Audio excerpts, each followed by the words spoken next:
So ayan guys, di namin pinalampas. Hello Love Again. So showing ngayon guys. Ang haba na naman ng pila. First day of showing ng Hello Love Again. Kaya lahat nakatutok. Guys, nood kami ng Hello Love Again. Na-in love ulit kami bigla. Dito na kami guys, ang dilim na. After ko masundo si Mrs. Dumiretso na kaagad kami dito sa SM Sukat para habulin yung showing ng Hello Love Again ng 6 PM. So andito kami ngayon sa SM Sukat with my wife. Papakinig na naman kami sa Hello Love Again. So update guys sa cinema dito, 370 yung binayaran. Tapos may free na siya na water ng SM. Yung 370 pala guys is only for one person.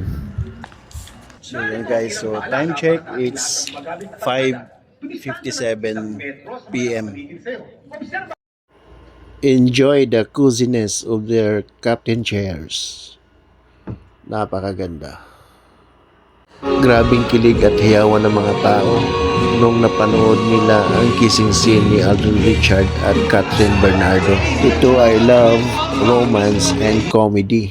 Kaya maraming mga couples at magjowa ang nakarelate sa movie na ito.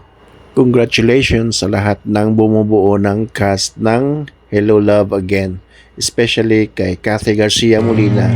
So yan guys, kakatapos lang ng Hello Love Again with my wife.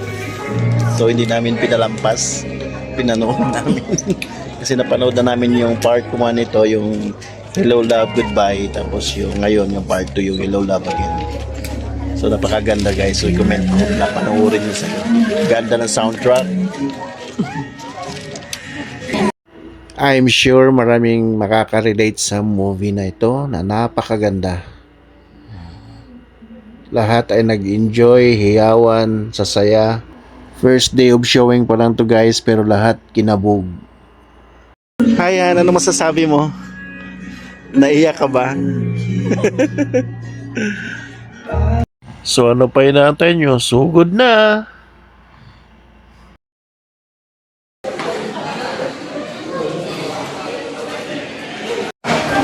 So nag-enjoy naman kami sa pinanood namin na Hello Love Again. So kinilig na naman si Isme. Kakatapos lang namin guys manood ng Hello Love Again. So ngayon pala yung showing nila. So napakaganda ng pelikula, baka blockbuster na naman to sa direksyon ni Cathy Garcia Molina. Napakagaling, the best. Tululuha ko guys, di ko talaga napigilan. Ayan, so dinidate ko si Isme kasi kahapon is our mansari. So timing man na hindi tumapat ng Wednesday. So dinate ko pa rin siya sa mansari namin para So payo ko sa inyo mga may jowa or asawa, hindi puro trabaho lang ha. So minsan i-date din sila para So nag-enjoy naman ako sa pinanood namin. Sana may part 3 para mag-enjoy ang lahat. So ayan,